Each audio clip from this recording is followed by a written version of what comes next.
Range Rover Velar. I've been thinking about comparing this vehicle to other models, and I've had a hard time picking the right competitor. I went online to look up some websites that claim that this competes with the Porsche Macan. I think that's total BS. It does not compete with the Macan. Why? It's bigger, it's more expensive, even against the BMW X4. Another model that I thought about it would be the Audi Q7, because it's similar design and space, but that's a 3-row SUV. And then last minute, I thought about another model that I reviewed recently, the Maserati Grecale. Now this is new, first time ever offering a Grecale. And the great friends at Maserati of Toronto were kind enough to allow me to borrow this thing for the day. If you want to know more about them, the link will be in the description below. They own a Maserati and an Alfa Romeo store downtown Toronto. If you want to find out, maybe you just walk into the store and check out one of these in person, or maybe you can take it for a spin. In terms of pricing, these two are actually very close. Like this one starts in Canada about $87,000. Meanwhile, the Range Rover Velar starts about $88,000. So it made sense to compare them. Even if you live in the US, the price is very similar. So you'd look about $75,000 for the Velar and $76,000 for the Grecale. The models that we have for today's video, this is the Grecale Modena. Meanwhile, in there, we've got the Range Rover Velar P400. Now, here's one thing you need to know. This one is not the top trim, meaning that you can get the Trofeo, which is a lot faster, makes more horsepower, and of course has different braking system and so on. Meanwhile, in there, the Range Rover Velar did offer at some point an SVR, which was of course a supercharged V8 that of course got discontinued. And I think that's probably an SUV that you should look into, because those things are rare. They didn't sell that many, and it sounded amazing. Now let's talk about the exterior design. First of all, we'll start with the Grecale. This one, it's got a beautiful shape in my opinion. It looks nice at the back. I love the blacked out trident with this package. The door handles are hidden, so you have a button underneath to open the door, and then you have the blacked out trim around here. Moving on to the front side, we've got the Modena. It tells you the package that this thing comes with, and then you have these 3 air scoops on the side, which of course help with the aerodynamics. We've got 21-inch wheels with this package, and this one's equipped with a big brake kit. They're actually painted in red with the Maserati logo. Absolutely love the entire thing, and I have to say, first time seeing one with this white color on the outside, gorgeous. Absolutely love this. Moving on to the front end, I love the little details. The headlights got the Maserati tridents, and you have the Maserati logo on the side. The little things matter. Then we have this massive grille at the front. This is a traditional design for Maserati. You've seen it in the Gran Turismo and the rest of them. Then you have the badge at the front. Overall, it's got a bit of a fish look like, but I think it stands out. That's what I like about. And of course, the grille is also blacked out with the Maserati trident in the front. Love that. Now, okay, Range Rover Velar, very unique design. In fact, this thing is longer than the Grecale. On top of that, look at the back side over here, more extended, which means it gives you more space. In fact, this gives you about 34 cubic feet of space behind the second row, and in comparison to the Grecale, which only gives you about 20 cubic feet of space, and that's with the Trofeo, because with the Modena you only get about 18.9. Wheels, 22-inch wheels with this package. Door handles, in comparison to the one you find in the Grecale, these are pop-out option, which are essentially proper door handles that you can open the door. Moving on to this side, we've got blacked out mirrors. Same thing with the side profile here with this nice flush design. Then at the top, we've got the Range Rover badge with the air vents, which are non-functional in this case. And then moving on to the front side. Front, again, flush design. Not as busy as the Grecale. The Grecale has a lot of lines around the headlights, the hood, then you have the massive grille in the front. This is very sleek. I like it, but it doesn't have that wow effect. It's just very standard. In terms of overall cargo, of course, you're getting more with the Velar. In fact, with the second row seat folded, you get about 62.7 cubic feet of space in comparison to the one with the Grecale, which gives you about 57. So this does give you more cargo space, but it doesn't give you an option to fold the seats from here. So you kind of have to like reach and fold them from this side and kind of extend yourself a bit and folding them from there. But what it does give you that you don't get with the Grecale is a spare tire, which is a rare thing these days. Not many cars especially luxury cars, don't come with a spare tire, but this one does have one, which it comes real handy. Okay, moving on to the back side, let's talk about design. Well, the first thing you notice here is that you got a quad exhaust system with this package with the Modena, a blacked out diffuser, aggressive look overall, and then the back side also reminds me a bit of the Levante. It is inspired by its big brother, and you have the Maserati badge in the center, and that's about it. The Velar, not as exciting. In fact, this model, it's got only a blacked out bottom bumper here. It's not even a diffuser. But if you picked the SVR version of this, it did come with a quad exhaust system. And I want to mention this again. You should be looking for one of those because they're just super rare. Let's talk about what they offer under the hood. Maserati Grecale uses a 2-liter inline-4 engine, turbocharged of course, and it does have an electric motor. This one produces about 325 brake horsepower and 332 pound-feet of torque, uses an 8-speed automatic transmission, and it weighs about 4,500 pounds.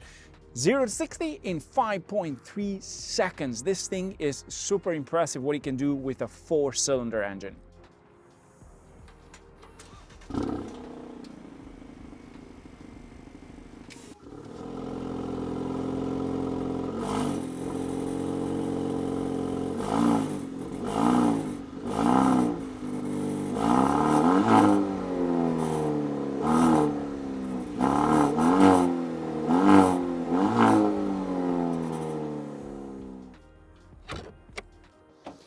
Now, the Range Rover Velar uses a 3-liter inline-6, turbocharged and supercharged. This bad boy makes 395 brake horsepower and 405 pound-feet of torque. Uses an 8-speed automatic transmission, of course, all-wheel drive. It has a curb weight of 4,500 pounds as well. 0 to 60 in 5.2 seconds, just 0.1 second faster than the 4-cylinder, which is kind of shocking. Now, take a listen to this engine.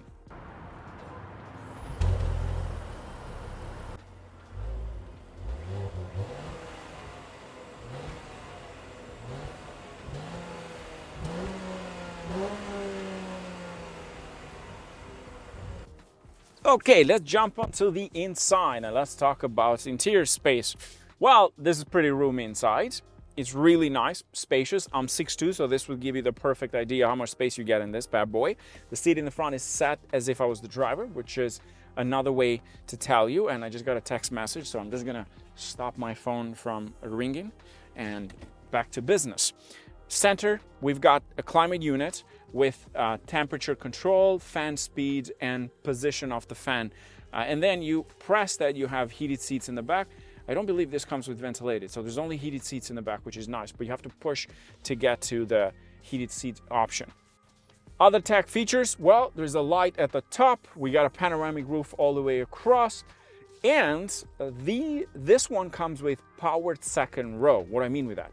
Well, there's a button on the side here that you can only reach when the door is open because my hand is too big, and you can move this like this, because it's powered and it's for both sides. It's pretty tight in here. You can reach only with your finger. Now let's jump into the Maserati Grecale. Okay, jumping into the Grecale. First of all, space is actually not bad here. Again, 6'2", so that gives you an idea. I do feel that you get a bit more of a headroom in the Velar because my head is very close to it. And the reason is because the way this thing is shaped. So it's more of a coupe towards the back. Meanwhile, the Velar, it's a bit more straight, and that gives you more room overall. So that's something to keep in mind. I love the red interior in here. It's absolutely gorgeous, and these seats are really nice. The leather is thick. It feels good. It feels like a good quality. Because you're paying premium price, you expect that. There's a panoramic roof across here too, slightly smaller because of the design of the vehicle. And then you have buttons to open the door. This doesn't have an actual door handle. It's a button located to the side, and you have unlock and lock for both sides, and of course for the window. Now, in terms of tech features in the center, we have heated seats in this case, and there's also a climate unit that you can control from here, fan speed, and so on. And then there's a USB port and a USB-C port towards the end, which is something that you didn't get with the Velar in terms of the USB and USB-C port in the back. Now, You also can fold the seats with a lever located onto the side, which I kind of have to open it. You can do like that. There's a latch located onto the side. And that's about it. Overall, it's actually quite nice in here. I feel very comfortable. I don't feel tight at all. It might look in the camera like that, but for me, not bad. It's actually not bad. I expected this to be a bit tighter in the back because it is smaller than Velar. Now, let's jump into the front and let's start first with Velar. Okay, into the Velar. Here's one thing you notice when you jump inside. This thing is very minimalistic inside. What I mean with that? Well, there's not that many buttons. In fact, even the steering wheel has a few buttons, but then in the center is just a massive screen with a new PVI system. And that's about it. And then you've got the flash design for the center console. And then the last button you'll find is where the gear knob is, which this does have a proper gear knob, which I'm a big fan of it. But that's about it. Then you have a digital cluster, then you have a heads-up display. And that's it. There's no buttons. In terms of the seats, here's what you got. Power seats for both passenger and driver side, but it does come with leg extension, which has power button on the right side. The audio system in this case, it is powered by Meridian. This has 17 speakers all around with 825 watts. Meridian audio system, it's actually pretty good. Another thing I love about these is the headrest. You can adjust the headrest in different positions. So you've got the middle part, you can do this, so it's nice and comfortable. Now, let's get into the detail. Let's start first with the driver's side. And here we go. Steering wheel, nice and grippy. It's got a very sleek design, no flat button. I love the fit and finish overall. It's a nice touch. Aluminum paddles in the back. It's really, really nice. And then you've got buttons on the right side for cruise control. And then on the left side over here, you got a voice control, the audio volume as well. And then you can change these because they bring different layouts under, which it's quite, they bring different buttons as you move around, and then there you go. So it goes from a different function to another one because of what you're using. And then here you go. So it has multi-function buttons on the left side, and on the right side you got your heated steering wheel. Overall, really nice. The steering column is of course powered, and then you have it on the right side. You can adjust this, and there you go. Screen. This I believe is about 14-inch, which is kind of like a tablet. You just pull from it, and then it's only touch screen in this case, and you have everything in here that you need. Now this is a Range Rover, which means you got a lot of that off-road package, like low traction control. It's a Range Rover. It will give you all that cool stuff right in here.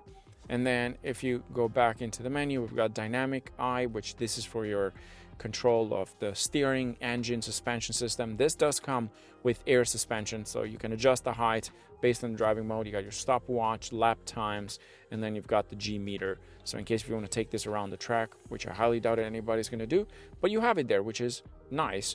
And then it comes with Android Auto and Apple CarPlay. You can control the seats from here in terms of the heat and also massage, because this comes with massage seats. And you got your voice control, weight sensing, again because this is an off-road vehicle, it is a Range Rover. Then you have air quality, which measures the outside air quality, the purify, the CO2, ion, and so on. So to tell you how good the air quality is right now. We're actually doing pretty well, exterior and interior, which is nice. And you've got the shortcuts right in the front. It gives you some of the details, and then the suspension system. You also have a lock-in differential with this package, something you don't get with the Maserati. This is for the people that have a cottage. They've got certain areas where they need a bit of that off-road capability because of the road. And then moving on to the camera, we've got a 360 camera in this case with a 3D version of this. It also has parking mode. And you have off-road package in case, again, if you take this off-road, gives you the best visibility, downhill assist, and so on. And then you can lock the differential right there. Easy to use, lots of tech features, love this, but I also love buttons. In the center we have two cup holders, massive in this case, and then you have a split armrest. You can open the left side, you can open the right side, easy access for both driver and passenger. Into the Maserati Grecale. Now this is a whole new design and a lot different. Why? There are buttons here, but there's also more screens. For example, you've got a digital screen in the front for the cluster, there's a heads-up display, there's a screen for the clock in the center, there's a screen for the infotainment display, massive, bigger than the one you find in there, more extended out, kind of like a tablet as well. And then there's another screen underneath here for the climate units and a lot of options, which we'll get into the detail. The interior of this car has a very sharp design, and there's a lot of curves, there's a lot of sculpted area in comparison to the Velar over there, which is very straight and very flat. There's not too many curves like this one. The air vents are designed differently. The dashboard, the beautiful red leather with the beautiful stitching. The air vents have these little knobs. The center clock over here, it's got a nice chrome finish overall. The audio system in this case is powered by Sonos Faber, the Artisan of Sound, which has 21 speakers, and it has 1,280 watts of a subwoofer. So you get more speakers and also a bigger subwoofer in comparison to 17 with the Land Rover Velar.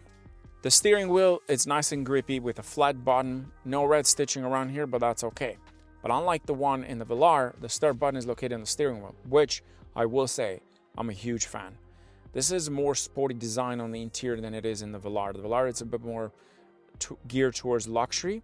Now press the button over here and we start the engine. These buttons light up. Now here's one thing that I appreciate about these. These are actual buttons that you can press, and they don't switch functionality. They're the same buttons that you can use for different things, and they're there the entire time, unlike the one in the Velar. Now that, of course, it's preference. Whether you like this or that, it's not a bad thing to have the one in the Velar. It's just kind of like these. You change the driving modes, and also it raises and lowers the vehicle. You've got your off-roads, you got your comforts, GT for Grand Touring for your day-to-day, and then there is Sport mode, which also puts the transmission and the suspension system in Sport mode, and it changes the layout a little bit. And that's about it. The infotainment display, it is touchscreen. There's no other way to use it besides that, and you can go into vehicle. This also has some interesting features. You've got surround camera, which is your 360 camera in this case. Sharp. It's actually pretty nice because you've got all these modes on the side over here, and that's about it. Then you've got your performance pages, which is what you got, what the Velar offers as well, with the dynamic pages. Consumption history, torque management. You can do a drag race in this case, and it tells you the best time. And you've got your off-road and the accessory gauges, your battery, oil temperature, and so on. And then you go into the electrical side, because this is a hybrid. It tells you where the battery is located. Hence why this thing doesn't have a spare tire in the back, because the battery is located there.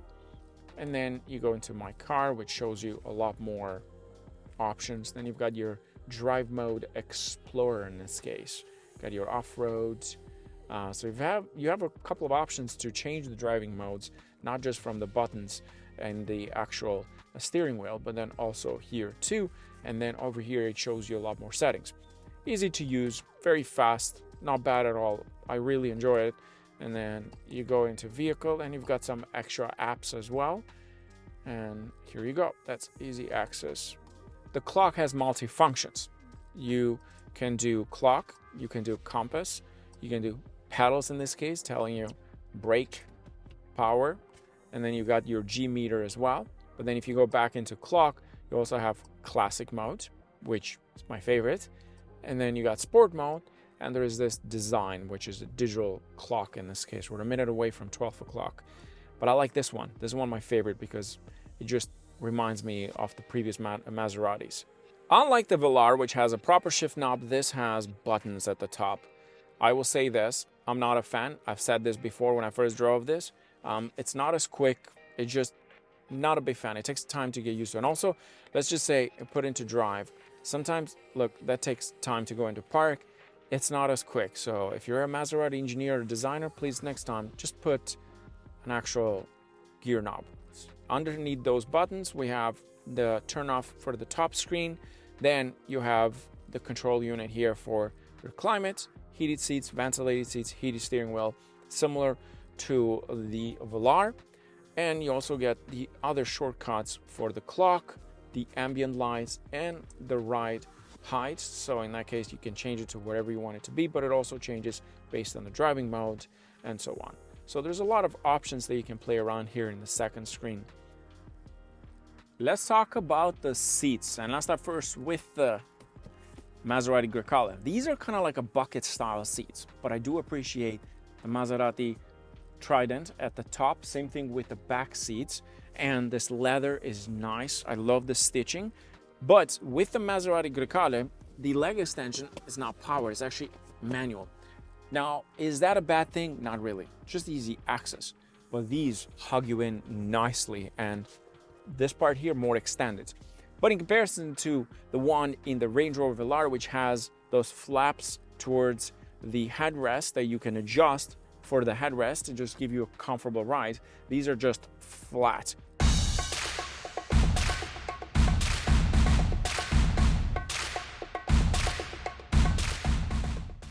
Now let's talk about how these two drive. We'll start first with the Maserati. One thing I love about Maserati is that I have access to all the necessary buttons to have fun right here in front of me on the steering wheel, which just makes it a bit more enjoyable, I have to say, just because of the layout. The suspension system, it's just slightly stiff. Now, mind you, this comes with the air ride. You can put it in comfort mode. That should make the ride even softer. I have it usually in GT mode. I like it in Grand Touring because it gives me a bit of that power when I need it, but also it's not too stiff like in sport mode. In comfort mode, it just gets more, it gets smoother. But also one thing that I noticed with this air ride in comparison to the other ones that I've driven is the fact that it's not very boaty. That's one thing I love about this. I'm not a big fan of those boat rides. It's enjoyable in a Mercedes S-Class or 7 Series, but in this one, it's a bit different just because it's a small SUV. The pickup, it's really nice. I've driven this thing in sport mode quite a lot, and the transmission shifts smoothly. I love the pedal shifters behind the steering wheel because it's just such an easier access. Put your foot down. I like it. I like it's zippy. It's it feels smaller on the inside. After driving the Velar for a week now, this thing feels smaller on the inside, and it just feel like I have control of the vehicle for some reason. And you don't want to chill like this like you would do on the Velar. Some people would do that. You should have your hands on the steering wheel. But this is the kind of car that this is. It's like you keep your hands on the wheel, you have pedal shifters right there, access to it at any time, and just have fun. Visibility, it's not the best out of the two, especially the rear window because it's small from here. From the outside it looks big because of the way it's designed, but on the inside with the headrest up, well, it's okay. It does the job. I wish it came with that rear view mirror here, which I think some of these vehicles come with. That's just the computer telling me that there is a red light camera in front of me. The Range Rover Velar, it's a bit more relaxed. Sitting in here, as a driver, you have a different experience to the Maserati Grecale. Why? It's more chill. It's the type of car you just relax, you don't need to drive fast, it's enjoyable. It's got great cabin noise isolation, so you don't hear the road as much. They're very similar, but that Maserati Grecale Modena is the more performance side. It's geared towards performance and sportiness. Yet with the luxury and the comforts that you need for day-to-day use. It also feels larger into the Velar, as someone my height. You don't feel like you're in a small SUV. This feels like a large SUV, and that made it even difficult to compare this thing to anything. The list of things that I could compare to this was very, very short. The Grecale was the last minute that I thought of because it's been in the market for a very short period of time, so it didn't cross my mind right away. Then I thought about it and I thought this makes sense to compare these two. And I think there's people out there that are cross-shopping these two vehicles. Visibility. Even in here, it's actually, now that I'm sitting and I'm looking at the back window, it's about the same. It's not as large. It looks large on the outside, but not as big on the inside.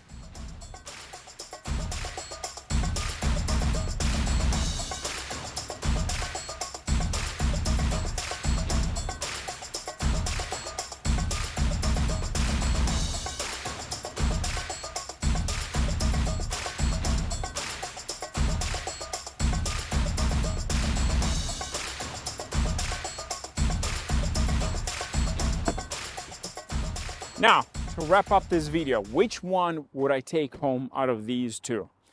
That is a tough question. Why? I love both these two cars. They both offer great things in their own ways. Like, for example, this got more space. It also has off-road capability. This, on the other hand, it is much lighter. It feels much lighter on the road. It is more sporty, and it's got a nicer interior, in my opinion. And it's geared towards sportiness, which I prefer over just luxury, which is the one that Velar offers. In terms of the exterior design, I like both. Both are unique, different design. But I will say this, and this is a tough one. Personally, I kind of prefer this, and that is, of course, my preference. Not that this is the best choice. I like the sportiness. I like the interior, how it drives. I like the seats. I also like the exterior, and I love the white color on this thing. But having said that, I truly believe that these two are great options. So whichever one you buy, it comes down to you, the buyer, because both are just fantastic SUVs.